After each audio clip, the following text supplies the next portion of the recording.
최근 원달러 환율이 심리적 저항선으로 여겨지던 1,500원 선을 턱 밑까지 위협하며 1,480원대까지 치솟았습니다. 마치 우리 경제에 빨간 경고등이 켜진 듯한 장면입니다. 상황이 이렇게 되자 정부와 한국은행이 급히 합동으로 마이크를 잡았습니다. 그리고 시장을 향해 강력한 메시지를 던졌습니다. 원화의 과도한 약세는 바람직하지 않다. 시장의 쏠림 현상을 면밀히 주시하고 있다. 여기에 정부의 강력한 의지와 정책 실행 능력을 곧 확인하게 될 곳이라는 표현까지 붙었습니다. 이것이 바로 경제 뉴스에서 자주 듣는 구두 개입입니다. 정부가 직접 달러를 풀기 전에 말로 먼저 경고장을 보내는 방식이죠. 선 넘지 마라. 우리 가만히 있지 않겠다는 신호입니다. 그런데 이번에는 말만 한 것이 아니었습니다. 시장이 민감하게 반응할 수밖에 없는 당분카드도 함께 꺼내 들었습니다. 이른바 서약개미를 국내로 되돌리기 위해 해외 주식을 팔아 국내 주식에 일정 기간 투자하면 해외 주식 양도소득세를 한시적으로 감면해주는 방안까지 발표한 것입니다.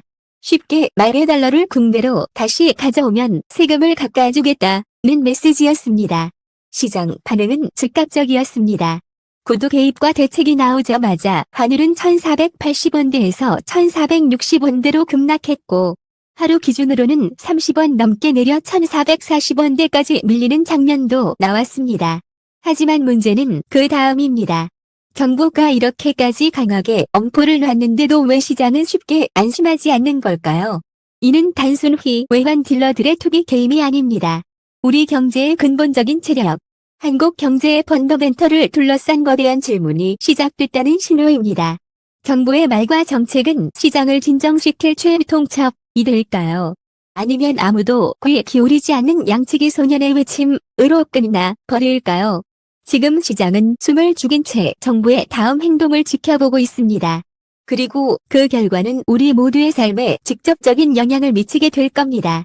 정부가 아무리 강하게 경고해도 시장이 좀처럼 움직이지 않는 이유는 지금 우리가 마주한 문제가 말로 해결될 수 있는 성격이 아니기 때문입니다. 원화 약세는 감정이나 의지의 문제가 아니라 어디로 흘러가느냐라는 냉정한 구조의 문제입니다. 첫 번째 이유는 금리 차이입니다. 원화 약세의 출발점은 한국이 아니라 바로 미국입니다. 미국 연방준비제도는 2025년 들어 금리를 인하했지만 그럼에도 기준금리는 여전히 3.5% 수준에 머물러 있습니다. 반면 한국은행의 기준금리는 50% 수준입니다. 한미 금리 차는 약 25%포인트로 여전히 의미 있는 격차가 존재합니다. 이 숫자가 의미하는 바는 단순합니다. 같은 돈을 굴리는데 세계에서 가장 안전한 자산으로 꼽히는 미국 국채에서 더 높은 이자를 받을 수 있다면 굳이 환율 변동 위험을 감수하면서 원화 자산을 들고 있을 이유가 없습니다. 외국인 투자자 입장에서는 원화를 팔고 달러로 바꿔 미국으로 돌아가는 것이 훨씬 합리적인 선택이 됩니다. 그래서 달러는 계속 강해지고 원화는 구조적으로 약해질 수밖에 없습니다. 이는 투기 세력의 장난이 아니라 글로벌 자금 흐름의 기본 원리입니다. 문제는 여기서 끝나지 않습니다. 두 번째 이유는 한국 내부의 구조, 즉 상대적으로 많이 풀린 유동성입니다. 한국은 경기 둔화와 가계부채의 부담, 부동산 시장, 내수 경기까지 함께 고려해야 하는 상황에서 금리를 과감하게 올리기 어려웠고 그 과정에서 재정과 금융을 통해 시중에 비교적 많은 돈이 풀린 상태가 유지되어 왔습니다. 그 결과 어떤 그림이 만들어졌을까요? 미국은 높은 금리로 전 세계의 돈을 끌어당기고 있는데 한국은 상대적으로 낮은 금리와 풍부한 유동성을 동시에 가진 나라가 된 겁니다. 환율 시장에서는 이 조합이 아주 명확한 신호로 읽힙니다. 원화는 많고 달러는 귀하다는 신호입니다. 그래서 정부가 과도한 쏠림을 주시하고 있다고 강하게 말해도 시장 반응은 무조건 환율이 떨어질 곳이라고 보지 않는 겁니다. 시장은 정부의 의지보다 숫자와 구조를 먼저 믿기 때문입니다. 금리차가 그대로이고 유동성 환경이 바뀌지 않았는데 추세가 바뀔 이유가 없다고 판단하는 겁니다. 정리해보면 지금 원화 약세의 본질은 복잡하지 않습니다. 밖에서는 미국이 여전히 높은 금리로 글로벌 자금을 끌어당기고 있고 안에서는 한국이 상대적으로 낮은 금리와 완화적인 정책 환경을 유지하고 있습니다. 이 두 가지가 동시에 작동하면서 원화는 구조적으로 불리한 위치에 놓여 있습니다. 정부도 이 구조를 모를 일리 없습니다. 금리차와 유동성 환경이 쉽게 바뀌지 않는다는 걸 알기에 이번에는 말이 아니라 실제 시장에 영향을 줄 수 있는 카드를 꺼내 들기 시작했습니다. 지금 환율 시장에서 가장 민감하게 반응하는 변수 중 하나는 다름 아닌 국민연금입니다. 국민연금은 단순한 연금 기금이 아닙니다. 운영 자산 규모만 약 0조 원 수준으로 세계 3억 원 연기금입니다. 이 정도 규모가 되면 국민연금의 움직임은 투자 판단을 넘어 시장 전체의 방향성을 좌우하는 신호로 읽힙니다. 국민연금이 환율과 직접 연결되는 이유는 구조적으로 명확합니다. 국민연금의 해외 주식 채권 투자에서 발생하는 수익은 달러로 들어옵니다. 이 달러를 그대로 보유할 수도 있고 원화로 환전해 국내로 들여올 수도 있습니다. 반대로 해외 투자를 늘릴 때는 원화를 팔고 달러를 사야 합니다. 즉 국민연금의 자산 운용 방식 자체가 외환 시장에서 달러 수요와 공급에 직접 영향을 미치는 구조입니다. 여기서 중요한 건 이번에 정부가 국민연금과 논의한 환해지나 외환 스와프가 연금에 유리해서 쓰는 카드만은 아니라는 점입니다. 연금 수익을 높이기 위한 선택이라기보다 정부가 환율 시장을 관리하기 위해 연금을 활용하는 성격이 강하다는 해석이 나옵니다. 환해지는 쉽게 말해 국민연금이 보유한 달러를 지금 환율로 미리 팔아두는 것입니다. 이렇게 하면 단기적으로 외환 시장에는 달러 공급이 늘어나고 환율은 내려갈 압력을 받습니다. 정부 입장에서는 외환 보유고를 직접 쓰지 않고도 시장에 달러가 충분하다는 신호를 줄 수 있어 매력적인 카드입니다. 다만 환해지는 비용이 들고 환율이 더 오르면 오히려 연금 수익률을 깎을 수도 있습니다. 그럼에도 이 카드가 거론되는 이유는 정부가 당장 환율을 안정시키는 게 더 중요해졌기 때문이라는 해석입니다. 외환 스와프도 마찬가지입니다. 국민연금이 해외 투자를 확대할 때마다 시장에서 직접 달러를 사면 그 자체가 환율을 끌어올리는 강한 압력이 됩니다. 그런데 스와프 구조가 있으면 국민연금은 굳이 시장에서 달러를 살 필요가 줄어듭니다. 필요할 경우 중앙은행을 통해 조달할 수 있기 때문입니다. 즉 국민연금이라는 거대한 달러 수요를 외환시장 밖으로 빼놓는 구조가 됩니다. 이 구조가 누구에게 유리할까요? 국민연금이라기보다 정부가 환율 수요 압력을 관리하는 데 유리합니다. 정부는 또 하나의 세제 당근 카드를 꺼내 들었습니다. 해외 투자 자금을 국내로 되돌리기 위한 국내 시장 보기 계좌 신설과 해외 주식 양도소득세 감면 제도입니다. 해외 주식을 팔아 달러를 원화로 바꾼 뒤 그 돈을 다시 국내 주식이나 펀드에 일정 기간 투자하면 해외 주식 양도소득세를 한시적으로 감면해주겠다는 내용입니다. 구체적인 조건은 다음과 같습니다. 2025년 12월 23일 기준 해외 주식을 보유하고 있던 개인 투자자가 이후 해당 주식을 매도해 국내 자산으로 복귀할 경우 1인당 최대 5천만 원 한도 내에서 감면 혜택을 받을 수 있습니다. 복귀 시점에 따라 혜택은 자동 적용됩니다. 내년 1분기 복귀 시 전액 비과세, 2분기 복귀 시 80% 감면, 하반기 복귀 시 50% 감면입니다. 다만 세제 혜택을 받으려면 국내 주식이나 펀드에 최소 1년 이상 투자 유지가 필요합니다. 제도의 목적은 분명합니다. 세금이라는 현실적인 유인을 통해 서약개미의 달러 자금을 국내로 되돌리겠다는 것입니다. 정부 입장에서는 외환 보유고를 직접 쓰지 않고도 비교적 부드러운 방식으로 환율 상승 압력을 누를 수 있는 수단입니다. 다만 시장은 이 카드 역시 구조적인 해법이라기보다 보조 수단으로 봅니다. 한도가 1인당 5천만 원으로 제한돼 있고 한시적 제도이기 때문에 글로벌 자금 흐름이나 한미 금리차라는 큰 흐름을 바꾸기에는 역부족일 수 있다는 평가가 나옵니다. 그래서 방향을 뒤집는 카드라기보다 속도를 늦추기 위한 미세 조정 장치로 받아들여집니다. 이제 시선은 다시 시장으로 돌아갑니다. 정부가 내놓는 카드들이 추세를 바꿀 만큼 충분한가라는 질문입니다. 그리고 이 질문에 대해 시장은 여전히 숫자와 구조를 먼저 보고 판단하고 있습니다. 시장 플레이어들의 머릿속으로 들어가 보면 더 분명해집니다. 첫 번째 플레이어는 서약개미입니다. 국내 증시 부양 정책이 반복돼도 왜 그들은 미국 주식을 계속 사 모을까요? 이는 애국심의 문제가 아니라 이성적 판단의 결과라는 시각이 강합니다. 미국 기술주의 성장성과 함께 원화 약세 국면에서 달러 자산이 일종의 보험, 프지 역할을 할 수 있기 때문입니다. 예를 들어 환율이 1200원일 때 100달러짜리 미국 주식을 샀다면 12만 원이 들었지만 환율이 1400원으로 오르면 주가가 변하지 않아도 같은 100달러의 원화 가치는 14만 원이 됩니다. 환차익만 약 16%가 생기는 셈입니다. 이런 구조 때문에 미국 시장의 성장성과 원화 약세 회지라는 두 효과를 동시에 노리는 전략이 가능해집니다. 그래서 이번 양도세 정책이 실제로 얼마나 효과를 낼지에 대해 시장이 신중하게 보는 이유가 됩니다. 두 번째 플레이어는 외국인 투자자입니다. 빠르고 냉정하게 금리차, 환율 전망, 글로벌 여건, 지정학 리스크까지 종합해 판단합니다. 미국 금리가 한국보다 높고 한국 시장이 환율 변동 리스크를 더 크게 안는다고 판단되면 굳이 한국 자산을 들고 있을 이유가 줄어듭니다. 이런 흐름은 원화 약세 압력으로도 이어질 수 있습니다. 세 번째 플레이어는 수입업체와 외환시장 참여자들입니다. 환율이 오르면 수입 비용 부담이 커지기 때문에 결제 시점을 앞당기거나 환전 시기를 조정해 달러를 미리 확보하려는 움직임이 생깁니다. 이러한 달러 매수 수요가 늘면 원화 약세 압력이 강화되는 방향으로 작동할 수 있습니다.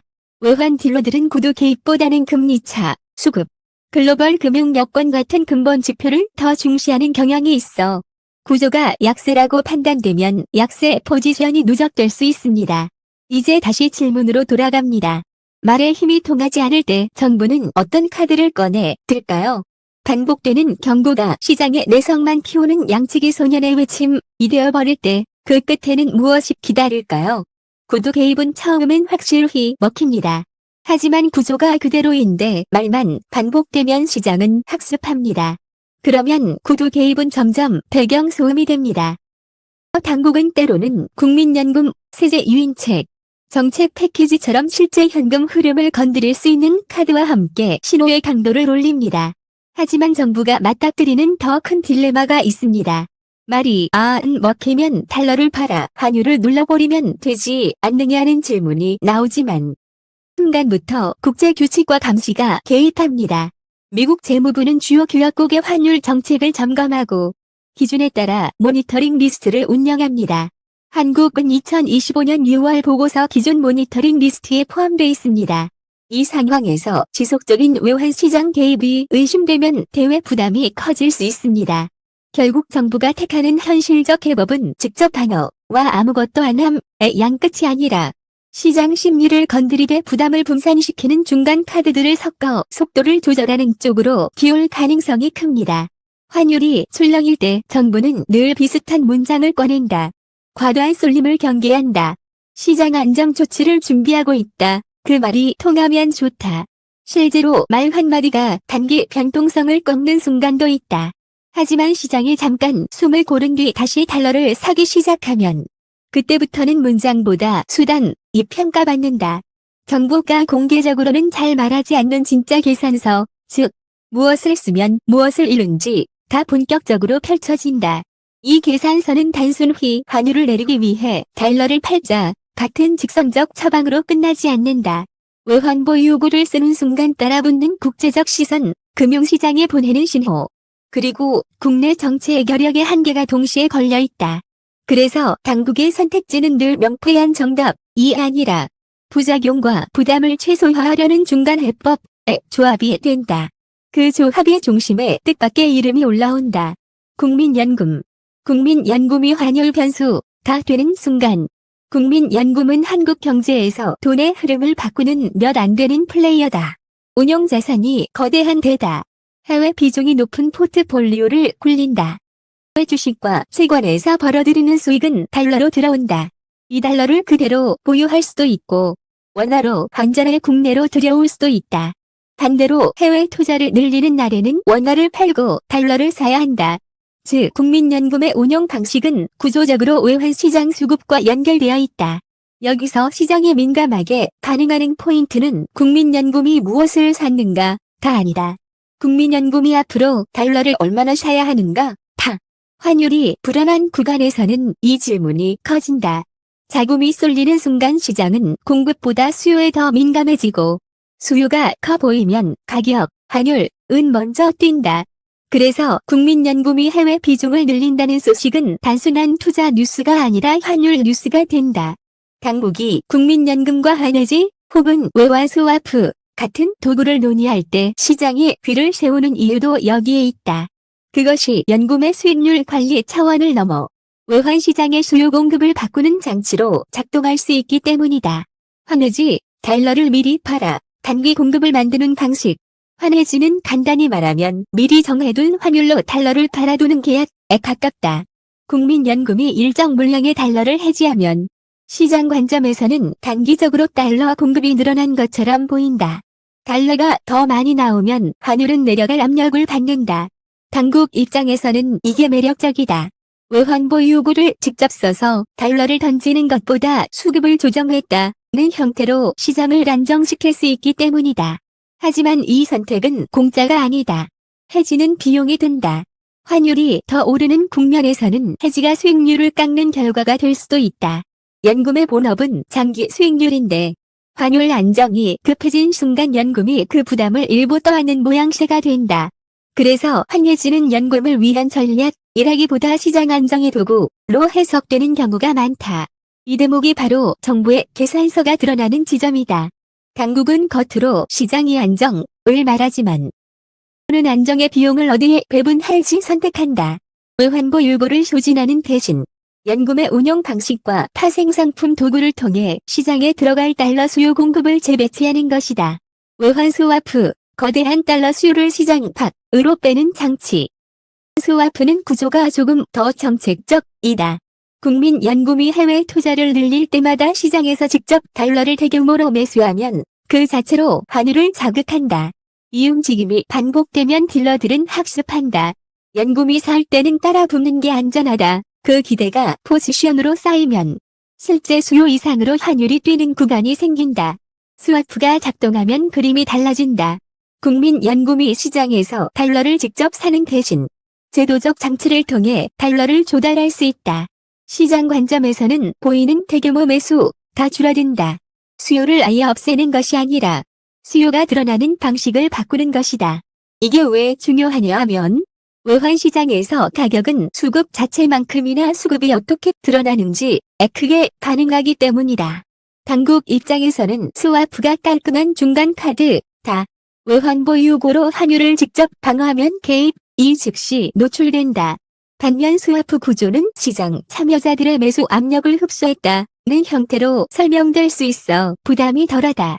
다시 말해, 같은 안정 효과를 노리더라도 비용과 신호를 다르게 설계할 수 있다. 정부가 진짜 계산서를 숨기고 싶은 이유가 여기 있다.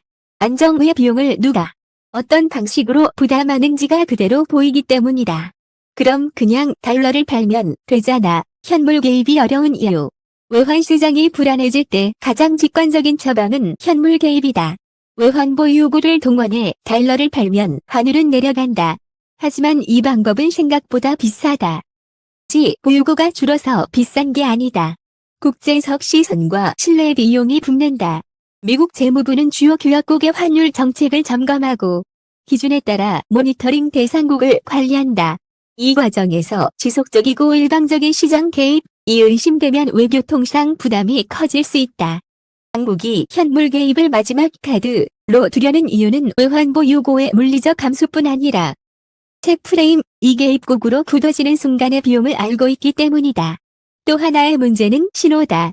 시장은 현물 개입을 강한 의지로 보기도 하지만 동시에 상황이 그만큼 심각하다는 사인으로 받아들이기도 한다. 개입이 잦아지면 딜러들은 또 학습한다. 이 수준이면 맞겠지. 그러면 특정 레벨에서 공격적 베팅이 늘어나는 부작용도 생긴다.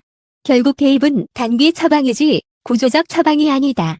그래서 당국은 개입과 방치 사이에서 아주 중간 카드를 섞어 쓰게 된다. 환해지, 스와프, 세제 유인책이 이런 맥락에서 이해된다. 시장의 각자 계산서, 세 주체가 같은 방향을 볼 때 정책의 효과를 가르는 것은 발표문이 아니라 시장 참여자들의 장부다. 환율이 불안한 국면에서 특히 자주 등장하는 세 주체가 있다. 개인 투자자, 해외 주식, 외국인 자금, 그리고 기업 딜러의 결제 수요다. 이들이 서로 다른 이유로 같은 방향, 달러 세노에 서면 환율은 쉽게 짐정되지 않는다. 개인 투자자에게 달러 자산은 단순한 해외 투자가 아니다. 성장 기대가 있든 없든 원화가 흔들릴 때 달러는 방어의 의미를 갖는다. 달러 자산을 들고 있으면 환율 상승이 자산 방어막처럼 작동한다는 경험이 축적돼 있다. 그래서 세제 혜택이 등장해도 개인의 선택은 세금만이 아니라 리스크 관리의 프레임에서 움직인다. 특히 불확실성이 높을수록 방어 욕구는 강해진다. 외국인 자금은 더 냉정하다. 금리차, 환율 전망, 글로벌 위험회피 심리, 지정학 변수까지 한꺼번에 본다. 어느 하나의 정책으로 방향이 쉽게 바뀌지 않는다. 원화 약세가 추세로 읽히면 외국인은 굳이 원화 자산을 들고 있을 이유를 느끼지 못한다. 이때 발생하는 매도 완전 흐름은 다시 환율을 밀어올린다. 기업과 수입업체는 또 다른 방식으로 움직인다. 환율이 오를 것 같으면 결제 시점을 당기거나 필요한 달러를 미리 확보하려 한다. 이건 투기가 아니라 생존이다. 하지만 생존적 매수는 시장에선 수요로 지킨다. 수요가 찍히면 가격은 오르고 가격이 오르면 다시 매수는 앞당겨진다. 자기 강화 콜이다. 딜러들은 이런 수요를 보고 포지션을 조정한다. 정부의 발언보다 수급과 금리차를 더 중시하는 이유도 여기에 있다. 정부의 목표는 방향 전환이 아니라 속도 관리일 수 있다. 여기서 한 가지 불편한 현실을 말해야 한다. 중국이 모든 상황에서 환율의 방향을 바꿀 수 있는 것은 아니다. 특히 금리차, 글로벌 달러 강세, 국내 유동성 조건이 동시에 작동하는 구간에서는 더 그렇다. 그렇다면 당국이 실제로 노리는 목표는 무엇일까? 많은 경우 목표는 방향을 뒤집는 것이라기보다 속도를 늦추는 것에 가깝다. 환율이 천천히 오르는 것과 짧은 기간에 급등하는 것은 경제에 미치는 충격이 다르다. 급등은 공포를 만들고 공포는 매수를 부른다. 매수는 다시 급등을 만든다. 당국의 역할은 이 공포의 고리를 끊는 데 있다. 그래서 구두 개입은 심리를 겨냥하고 해지 스와프는 수급의 모양을 바꾸고 세제 유인은 민간의 달러 흐름 일부를 돌리려 한다. 모두 추세 전환보다 과열 완화에 더 적합하다. 시장이 결정타가 아니다. 라고 평가하면서도 동시에 정부도 압박을 가볍게 보지 않는다고 읽는 이유가 여기에 있다. 진짜 계산서의 마지막 장, 앞으로 시장이 볼 신호들. 환율을 둘러싼 공방은 결국 누가 더 오래 버티는가의 싸움처럼 보이기도 한다. 하지만 개인과 기업이 중요한 것은 승부가 아니라 신호다. 다음의 신호들이 동시에 나타나면 시장은 당국이 더 강한 카드를 준비하고 있다고 해석할 가능성이 커진다. 첫째, 당국의 메시지가 경계에서 특정 행동으로 구체화되는지다. 말은 누구나 한다. 시장은 실행의 형태를 본다. 둘째, 국민연금 관련 조치가 일회성 언급이 아니라 제도적 틀로 굳어지는지다. 해지 스와프는 단기 신호가 아니라 구조 조정 신호가 될 수 있다.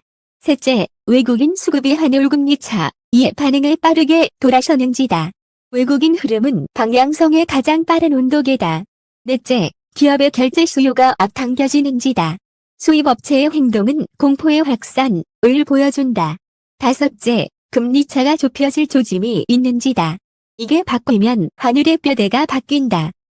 하면 환율 급락은 정부의 메시지가 만든 장면이었을 수 있다. 하지만 환율의 본 방향은 여전히 구조와 수급의 싸움 속에서 결정된다. 정부가 끝내 말하지 않는 진짜 계산서는 우리가 환율을 통제한다. 가 아니라 우리는 어떤 비용을 어디에 배분하며 속도를 관리한다에 더 가깝다. 그리고 그 계산서는 지금도 매일 업데이트된다. 뉴스는 종종 환율을 결과로만 전한다. 그러나 환율은 결과가 아니라 과정이다. 금리차라는 자동장치, 유동성이라는 국내 조건, 국민연금이라는 수급 변수, 국제감시라는 외교 비용, 그리고 개인 외국인 기업의 각자 계산서가 겹쳐지며 만들어지는 과정이다. 이 과정이 이어지는 한 정부의 말은 필요하지만 충분하지 않다. 시장은 다음 문장을 기다리는 게 아니라 다음 숫자와 다음 조치를 기다린다.